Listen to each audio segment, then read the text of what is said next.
جی وعلیکم السلام حسن اللہ یاری صاحب، خیریت سے ہیں؟ اللہ تعالیٰ کا بڑا احسان ہے. کیا نام ہے؟ کہاں سے کال کیا بھائی صاحب آپ نے؟ مصر نام ہے آگا، پہلے بھی آپ سے بات ہوئی ہے ایک بار، چند سوالات تھے اس پہ بات کی تھی آپ سے. چہرہ آپ کا آشنا لگتا ہے ویسے. مدثر نام. مدثر بھائی، مدثر کہاں کس شہر جی میں رہتے ہیں؟ جی جی لودھرا میں آگا. کہاں پہ؟ لودھرا شہر، یہ باولپور کے پاس، ملتان اوکے شہر کے اوکے. ساتھ.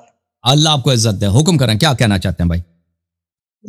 آگا پہلا سوال تو میرا یہ ہے کہ اپنا جب جمع و تدوین قرآن ہو رہی تھی ہم، اس وقت جو ہے ہمارے کتب میں نا، یہ فقہ جو جعفریہ ہے اس کتب میں آتا ہے کہ مولا علی علیہ الصلوۃ والسلام نے بھی جو ہے وہ ایک نسخہ تیار کیا تھا جو کہ رسول اللہ صلی اللہ علیہ وسلم سے ریلیٹ کرتا تھا. ہم. کیا وہ قرآنی نسخہ جو ہے پھر، کیونکہ اس کو تو قبول نہیں کیا گیا، کیا وہ قرآنی نسخہ جو ہے وہ ائمہ کرام علیہ السلام کے پاس رہا، یعنی یک بعد دیگرے جیسے ائمہ کرام علیہ السلام آئے، حسن عسکری، اس کے بعد امام مہدی علیہ السلام آئے، ان تک رہا؟ تو اگر ان کے پاس رہا تو پھر امام مہدی علیہ الصلوۃ والسلام کی غیبت میں اس دوران وہ کہاں چلا گیا؟ پھر دیکھیں اگر اس سے پیچھے جاتے ہیں نا امام جعفر صادق علیہ السلام کے پاس، تو یہ جو فقہ جعفری ہے یہ تو حضرت امام جعفر صادق علیہ الصلوۃ والسلام سے ہی پھیلا تھا نا، تو اس دوران وہ کہاں گیا؟ اس کے بارے میں تھوڑا رہنمائی کریں گے. آپ کے بخاری میں جو لکھا ہے نا وہ آپ کو پتہ ہے قرآنوں کے ساتھ کیا ہوا نا؟ جی آگا وہ تو اچھی طرح جلا پتہ دیا. ہے. ہاں جلا دیا، ختم بات. جی جی بالکل. ہاں جلا دیا. اچھا کام کیا. جو قرآن کو جلاتا ہے وہ اچھا کام کرتا ہے، برا کام کرتا ہے. نہیں آگا میں ان کی وکالت نہیں کر رہا ہوں، استغفر اللہ، میں ان کی وکالت نہیں کر رہا ہوں. میرا یہ سوال ہے کہ دیکھیں تو مولا عرض علی یہ علیہ ہے، السلام والا ہم نسخہ یہاں قبول نہیں یہاں کیا. پہ دو عقیدہ ہے نا، دو عقیدہ ہیں. ایک عقیدہ یہ ہے جی آگا. کہ قرآنوں کو جلایا گیا، ٹھیک ہے نا، آپ جو بخاری مسلم جی کا ہے. البتہ بخاری مسلم میں یہ نہیں لکھا گیا کہ اہل بیت علیہ السلام کا بھی قرآن جلایا گیا. انہوں وہ بخاری میں یہ لکھا ہے کہ اپنے نسخے کے علاوہ سب قرآنوں کو عثمان نے جلا دیا، اپنے قرآن کے علاوہ. جی، پھر اور مردوں دوسری نے بھی کتب، حکم آپ کے دیا کہ کتب میں جلا ملتا دیا ہے کہ جائے. عبداللہ ابن مسعود کے کتاب قرآن کو لے کے انہوں نے تیل میں فرائی کیا. فرائیڈ چکن ہوتا ہے نا، فرائیڈ، انہوں نے فرائیڈ قرآن بنا دیا کیونکہ وہ چمڑے میں لکھا ہوتا ہے نا، اس کو پتہ نہیں انہوں نے کیوں تیل میں فرائی کیا اس کو. تو اہل بیت علیہ الصلوۃ والسلام نے، امیر المؤمنین علیہ السلام کا قرآن انہوں نے نہیں جلایا، انہوں نے اپنے پاس رکھا ہے. اور یہ کبھی کبھار اپنے شیعوں صحیح. کو دکھاتے تھے، ایسا نہیں تھا کہ نہیں دکھاتے تھے، شیعوں کو دکھاتے تھے، لیکن اس کو کہتے تھے تم قرآن وہی پڑھو جو عام مسلمان پڑھتے ہیں، وہ قرآن ہے، اور وہ اس میں اللہ کا نور ہے، اس میں تدبر کرو. یہ قرآن جو امیر المؤمنین علیہ السلام نے جمع کیا ہے، ابھی اس کو ظاہر کرنے کا وقت نہیں آیا. تو وہ مسئلہ نہیں سمجھتے تھے تو اس کو ظاہر کریں. اور وہ کہتے تھے کہ جب امام مہدی علیہ السلام آئیں گے اور پوری دنیا پر جی وہ جی حکومت کریں گے اور ان کے زمانے میں کسی قسم کا تقیہ نہیں ہوگا، تو وہ ظاہر کریں گے. ان کے روایات یہی کہتے ہیں، اہل بیت علیہ السلام کی روایات ایک دو نہیں، بہت زیادہ اسی بات کو دہرا رہے ہیں. جی ہاں. ٹھیک.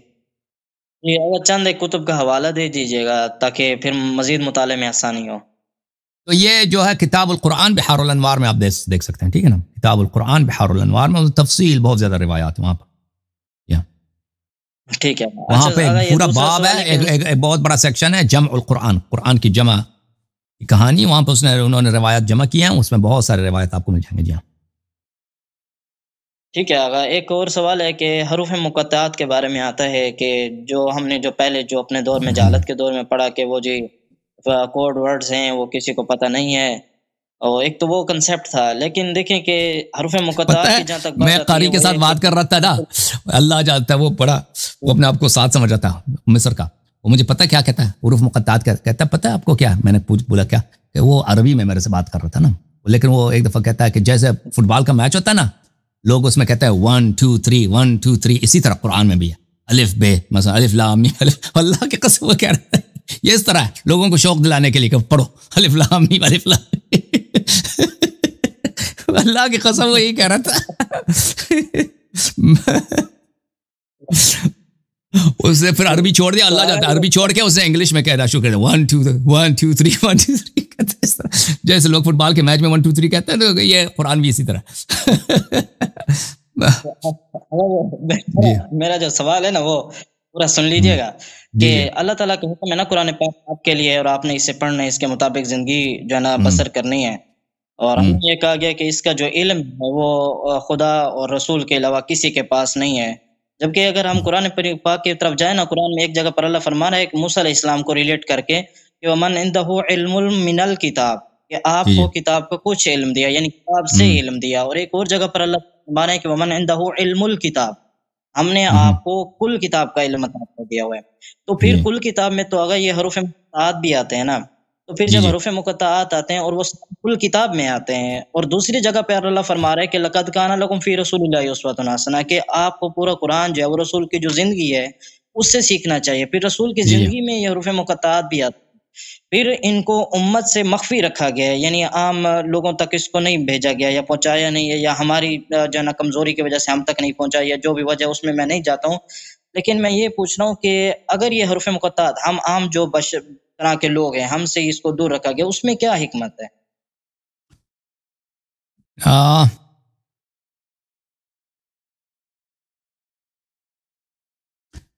اس میں دیکھیں یہ بعض ایسی چیزیں نا قرآن مجید میں، اور دیکھیں قرآن مجید ایک ایسی کتاب ہے کہ اس کے اسرار لوگوں کے پاس نہیں ہے، صرف اس طرح نہیں کہ صرف حروف مقطع، باقی قرآن بھی یہی ہے۔ قد نزلنا علیک جی الکتاب تبیانا لکل شیء، ہر چیز کا بیان قرآن میں، لیکن ہم جب قرآن پڑھتے ہیں نا ہمیں نہیں سمجھ آتی۔ امام جعفر صادق علیہ الصلوۃ والسلام کی حدیث ہے کہ قرآن میں ہر چیز کا بیان ہے، ولیکن لا تبلغہ عقول الرجال، قرآن میں ہر چیز کا بیان موجود ہے لیکن لوگوں کی عقل اس تک نہیں پہنچتی۔ تو یہ چیزیں اللہ کتاب محاسن برقی میں حضرت امام باقر علیہ السلام کی حدیث ہے کہ اللہ تعالیٰ نے قرآن مجید کو اس طرح نازل کیا ہے کہ آمدن اس طرح نازل کیا کہ لوگوں کو سمجھنا آئے، آمدن اس طرح کہ لوگ جب اس کو پڑھتے ہیں اس میں تعقل کریں، تدبر کریں، تو پتہ چل جاتا ہے کہ اس میں بہت ساری باتیں ہیں جو ہمیں نہیں پتہ چلتا، بہت ساری باتیں ہیں کہ ہمیں اس سے پتہ نہیں چلتا۔ مثلا قرآن ادعا کرتا ہے کہ اس میں تبیان ہے، ہر چیز کی تبیان ہے، پھر ہم پڑھتے ہیں تو ہمیں تو نظر نہیں آتی نا ہر چیز کے بیان۔ الجبرا پڑھتے ہیں، مثلا میتھ پڑھتے ہیں، وہ تاریخ پڑھتے ہیں، وہ قرآن میں اس کو نہیں ملتا، بہت سارے شرعی مسائل قرآن مجید میں نہیں ملتا، وہ حالانکہ یہ کہتا ہے کہ تبیان لکل شیء۔ تو حضرت امام محمد باقر علیہ السلام فرماتے ہیں کہ اللہ نے عمدن ایسا کیا ہے قرآن مجید کو کہ انسان اگر اس میں تدبر کرے تو اس سے پتہ چل جاتا ہے کہ یہ کتاب جو اس کے ساتھ اس کا معلم ہونا ضروری ہے، تاکہ لوگ چلے جائیں جو قرآن کے امین ہیں، جو قرآن کے وحی کے امانت دار ہیں، وحی کے خازن ہیں، اس کے دروازے پہ چلیں۔ تو اللہ تعالیٰ نے اس طرح آمدن کیا قرآن مجید میں، ایسی چیزیں رکھی ہیں قرآن مجید میں کہ لوگوں کو پتہ ہو کہ اگر ایسی کتاب ہے کہ اس کے سمجھنے کے لیے اس طرح نہیں کہ تم کتاب پکڑ کے سمجھ جاؤ گے، نہیں، اس کو سمجھنے کے لیے آپ کو ضرورت ہے کہ جن لوگوں سے قرآن خطاب ہے اور جو قرآن کے شریک ہیں، انی تارک فیکم من اخذتم به لن تضلوا بعدی ابدا، کتاب اللہ عترتی، جو ثقل ہیں قرآن کے ساتھ، شریک قرآن ہے، ان کے در پہ اپنے آپ کو محتاج سمجھے لوگ۔ میں وہ حدیث آپ کو دکھاؤں، جی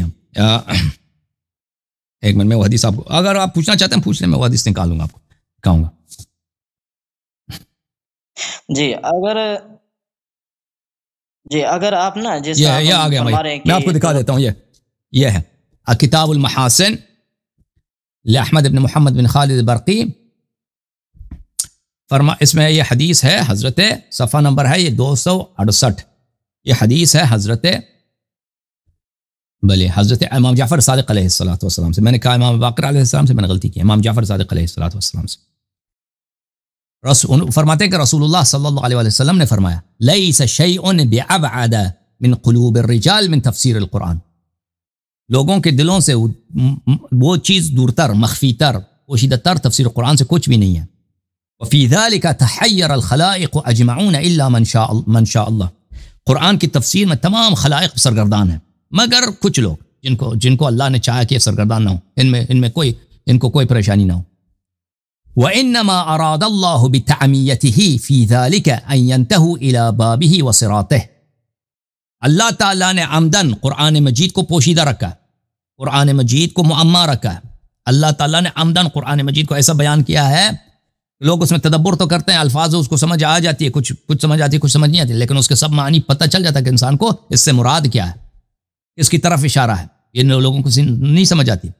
اللہ تعالیٰ نے عمدن ایسا کیا ہے تاکہ لوگ انتہوا الی باب، تاکہ لوگ اللہ کے دروازے کی طرف چلیں، وصراط، اللہ کی صراط کی طرف جائیں، وَيَعْبُدُوا وَيَنْتَهُوا فِي قَوْلِهِ إِلَى طَاعَةِ الْقَوَّامِ بِكِتَابِهِ، تاکہ اللہ کے اقوال کو سمجھنے کے لیے اس شخص کے پاس چلا جائیں تو جو کتاب کا قیم ہے، کتاب کا قوام ہے، کتاب کا خازن ہے، وَالنَّاطِقِينَ عَنْ أَمْرِهِ، وہ جو قرآن مجید کا ناطق اسپوکس مین ہے اس کے پاس چلے جائیں۔ اللہ تعالیٰ نے عمدن ایسا کیا، اور وہ صرف اہل بیت علیہ السلام۔ جی مزید کوئی سوال ہے؟ جی اگر اور تیسرا سوال یہ کہ فرعون جو تھا وہ ظالم تھا، اس کے مقابلے میں اللہ تعالیٰ نے علیہ الصلوۃ والسلام کو بھیجا تھا. اس کو اور بھیجا پھر فرعون جو موسیٰ علیہ السلام کو، موسیٰ کو بھیجا. اس کو پھر عبرت کا نشان بنایا فرعون کو. اسی طرح نمرود حضرت ابراہیم علیہ السلام کی مخالفت کی، وہ عبرت کا وہاں نشان بنا. لوط علیہ الصلوۃ والسلام ان کی قوم نے اور ان کی خاتون نے جو ہے ان کے ساتھ جو ہے نا وہ اچھا نہیں کیا تو اللہ نے ان کو بھی عبرت کا نشان بنایا. اسی طرح اگر ہم دیگر کفار کو دیکھیں جو بڑے بڑے گزرے ہیں، وہ سبھی عبرت کا نشان بنے ہیں، لیکن ان میں کوئی بھی ایک ایسا نہیں تھا جو کلمہ گو ہو، جو انبیاء کرام علیہ السلام کا جو ہے نا وہ کلمہ پڑھتا ہو. لیکن اس سے پہلے بھی جو ہے نا قرآن کریم میں آیا ہے کہ جو بنی اسرائیل کے لوگ ہوتے تھے وہ انبیاء کرام علیہ السلام کو قتل کر دیتے تھے.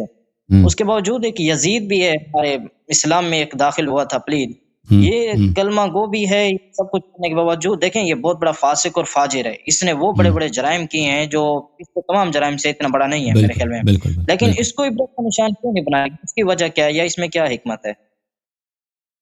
تو سب ظالمین کو اللہ تعالیٰ نے سب ظالمین پہ عذاب نازل نہیں کیا نا. اس طرح نہیں ہے کہ دنیا میں جتنے ظالم ہیں ان پہ اللہ تعالیٰ نے عذاب نازل کیا. بہت سارے لوگ ہیں جو اپنی موت سے مرے ہیں دنیا میں. فرعون بھی ایک آدمی نہیں تھا نا، فرعون بھی بہت سارے تھے. یہ فرعون جو ہے ایک لقب ہے، فرعون نام نہیں ہے، ایک لقب، ایک ٹائٹل ہے. ایک فرعون فرعونہ میں سے ایک فرعون ہے جو غرق ہوا نا، باقی فرعون تو بچے تھے. جی اور باقی فرعون بچے تھے. تو اس طرح بہت ہے کہ اللہ قرآن مجید میں اللہ تعالیٰ فمہل الکافرین امہلہم رویدا، کافرین کو تم بھی مہلت دے دو، میں بھی مہلت دے دیتا ہوں، ان کو مہلت دے دیتا ہوں تاکہ یہ مزید گناہ کریں، تاکہ ان پہ مزید حجت تمام ہو. اور یہ کہنا کہ یزید کو اللہ تعالیٰ نے مہلت دی، مہلت بھی نہیں دیا نا، وہ جوانی میں مر گیا. یزید کے مرنے کا وقت نہیں تھا. یزید جب خلیفہ بنا اس کی عمر کچھ 30 برس کچھ ہے، اس نے 4 سال حکومت کیا، اس کے بعد وہ جو ہے مر گیا. وہ یہ بھی کہنا کہ اس کی اللہ تعالیٰ نے اس کا عمر نہیں کاٹا ہے، اللہ تعالیٰ نے اس کا عمر کاٹا ہے. تو دنیا میں بہت سارے ظالم ہوتے تھے، نبی صلی اللہ علیہ وسلم کے دشمن ہوتے تھے جو اپنی طبیعی موت مرے. اس طرح نہیں مثلا کہ وہ یعنی مکے کے جو سردار ہوتے تھے بڑے بڑے، وہ ان پہ اللہ کی عذاب آئی ہے، اس طرح نہیں. جو گالی دیتے تھے رسول اللہ صلی اللہ علیہ وسلم کو، بعض ان میں یہ تھے کہ جنگوں میں مرے، بعض ان وہ طبیعی موت میں مرے، اپنی موت سے مرے. بہت سارے مثلا ابو لہب جو ہے مرا، جس طرح مرا نا اپنی طبیعی موت. اس طرح تو اللہ کا طریقہ کار نہیں ہے کہ جو گناہ کرتا ہے، جو بہت زیادہ ظلم کرتا ہے، اس پہ عذاب بھی نازل ہوتا ہے اسی دنیا میں. اللہ تعالیٰ کو کوئی جلدی نہیں ہے، ٹھیک ہے نا. اس کی حکومت سے کوئی بھاگ تو نہیں سکتا، اللہ کی بادشاہت سے کوئی. جی سر صحیح. اگر ایک اور سوال یہ ہے کہ اگر ہم مثال کے طور پر ابھی ہم جتنے بھی حسنہ عشریہ لوگ ہیں، فقہ جعفریہ کے لوگ ہیں، ہمارا یہ عقیدہ ہے کہ ہم امام کی نصرت کریں، امام مہدی علیہ الصلوۃ والسلام کی نصرت کریں.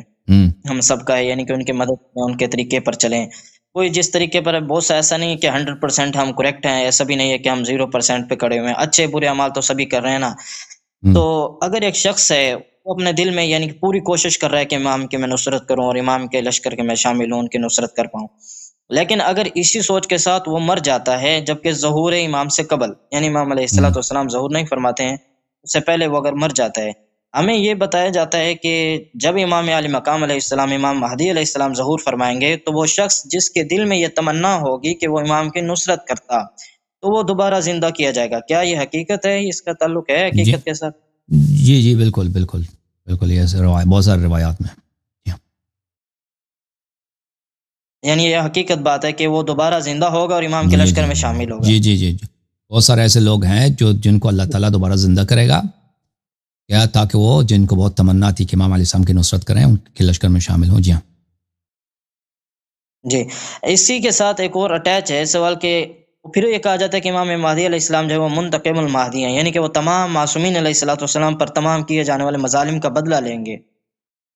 ٹھیک. اور پھر یہ کہا جاتا ہے کہ دیکھیں جب امام مہدی علیہ السلام آ جائیں گے تو وہ تمام ظالموں کا بدلہ تو لے لیں گے، لیکن پھر ان کے بارے میں کہا جاتا ہے کہ ان کو ایک یہودی عورت جو وہ پتھر مارے گی، پھر ان کا بدلہ کون لے گا؟ ان کا وہ یہ رجعت کے مسائل میں ہے بھائی، یہ رجعت کے مسائل، یہ شیعہ عمری کے اختلاف کے مسائل اپنی پوچھا ہے، رجعت کے کتابوں میں لکھا ہے یہ باتیں. ٹھیک ہے نا. آپ جو ہے شیعہ پروگرام میں آ جائیں.